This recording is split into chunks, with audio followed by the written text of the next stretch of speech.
Ireland run riot in the second half as they pile on the points against Romania. My name is Mark, let's talk rugby.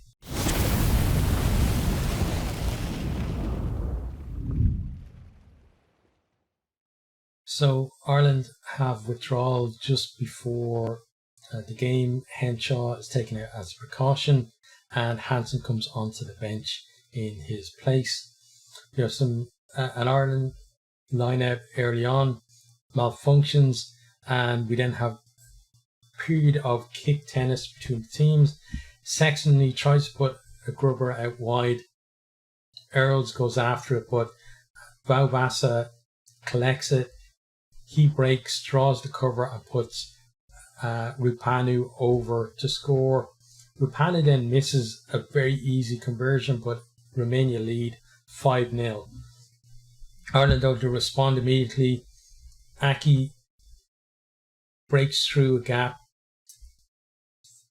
gives it off to Ringrose, and then back inside to James Gibson Park, who scores under the posts. Sexton converts this one, and it's 7-5, Ireland lead. Romania, they're looking to come forward, but Earls does really well, first of all, with a tackle, and then gets over the ball to win the penalty as well. And I'm feeling at this stage, Ireland need to impose themselves a little bit more. Ireland, from here, then, they're holding on to the ball. They're making good ground with every carry. You see Aki, Porter, and Byrne are all heavily involved.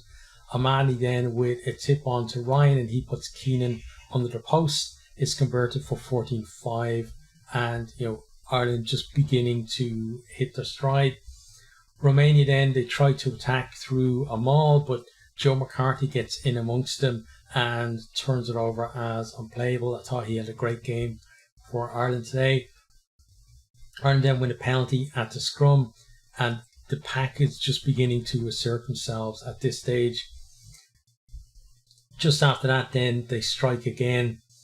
We have a delayed pass to Lowe on the right. He kicks it into 22. Earls goes for it but can't quite poke it on. Keenan gathers it, and Ireland go from the right wing out to the left. Lowe puts Byrne over in the corner. Sexton misses the touchdown conversion. It's 19-5. Bundyaki then gets pinged for offside, and Rupanu slots the penalty for 19-8. And we have our first water break. After the break, then Ireland are threatening again. We have some great play. It gets Low out wide. He tries to offload to Earls for a score, but it just goes forward within sight of the line. Ireland are looking more settled at this stage. And then monster Romania in the scrum, and Romania just about get the ball out. Porter then gets pinged for offside and lets them off the hook because they were basically on their own line. But there was a few instances where Ireland just seemed to destroy them in the scrum, and Romania's number 8 did really well to pick the ball, but I thought there was a couple of times when maybe Ireland could have been awarded with a penalty. From here then, Lowe and Keenan both kick monster attempts at 50-22s, but both times the bounce favours Romania and they're able to clear. Romania then, they get pinged for offside and up and under. Sexton goes quickly from that with Lowe on his shoulder. Simiescu gets a yellow card for playing it on the ground, but I'm not sure if it actually was him that did it or not, but it still stands. McCarthy then gets held up over the line, and Romania are able to kick clear. Thought there was some great work there for Vauvasa. Ireland then strike after collecting the dropout. Porter with a lovely pass to Ringrose out the back of his hand. Ringrose puts Aki through a gap.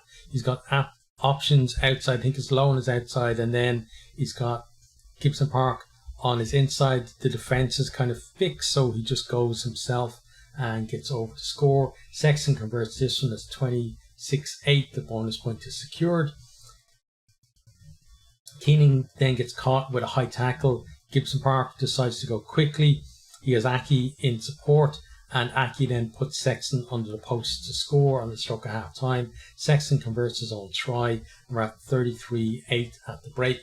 Into the second half then, and Sexton puts a pinpoint kick from a penalty right into the corner.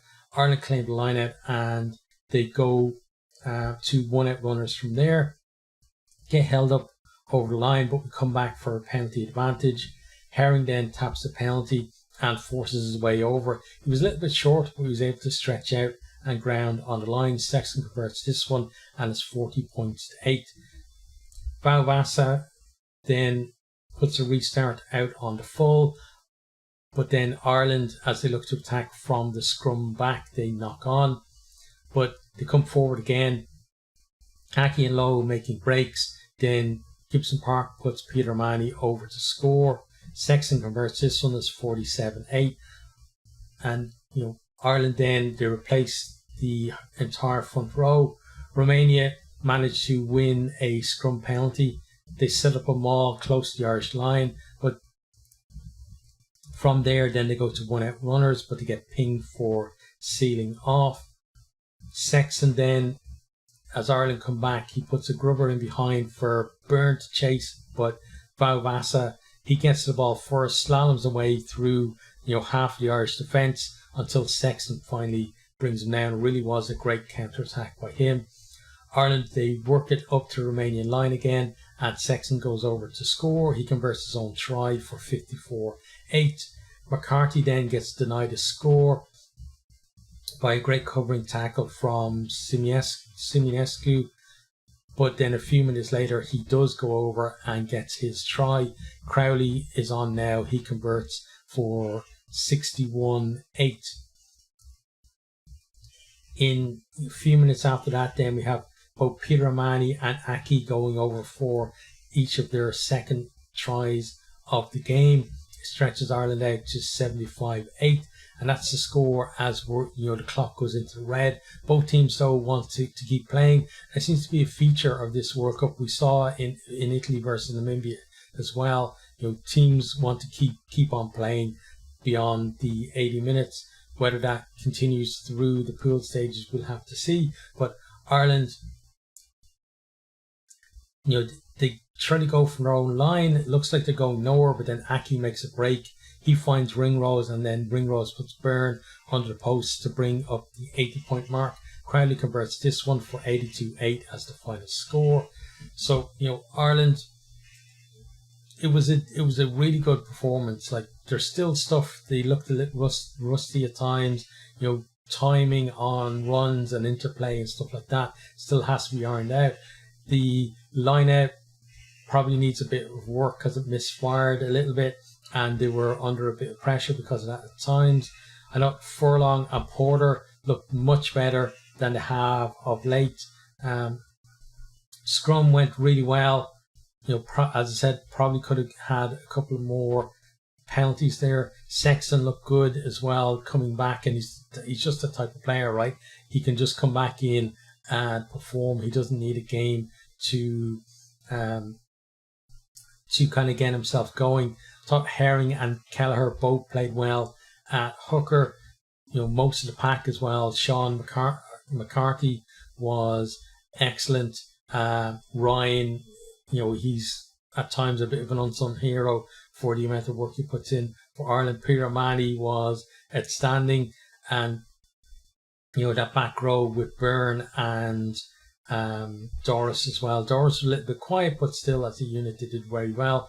Van der Fleer looked great when he came on too. The wingers were busy even though they didn't score any tries. Centre partnership worked really well, and now I think there's question marks about, for me, Henshaw and Ringrose is the number one choice at centres. But now I'm thinking, wow, Aki, it's probably one of the best games I've ever seen played for Ireland, if not the best game, in terms of just its overall impact on the game. So puts question marks over whether he should continue ahead of Henshaw when Henshaw is fully fit again. For Romania, they had that try early on.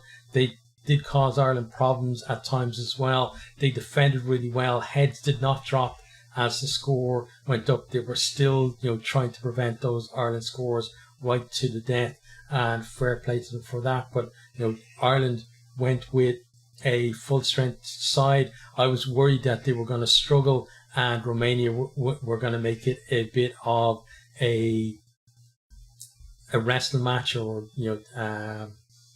with them, but Ireland just had way too much for them. This performance and this result reminds me of the kind of New Zealand sides of the past who were able to do something similar, that they come up against a minnow and they just run up a massive score. We haven't really seen much of Ireland being able to do that in recent World Cups, but they really did it today, and it's a great sign. Going to be interesting to see though, are they going to go for almost a full team again against Samoa, or will they make some changes and kind of trust the wider squad?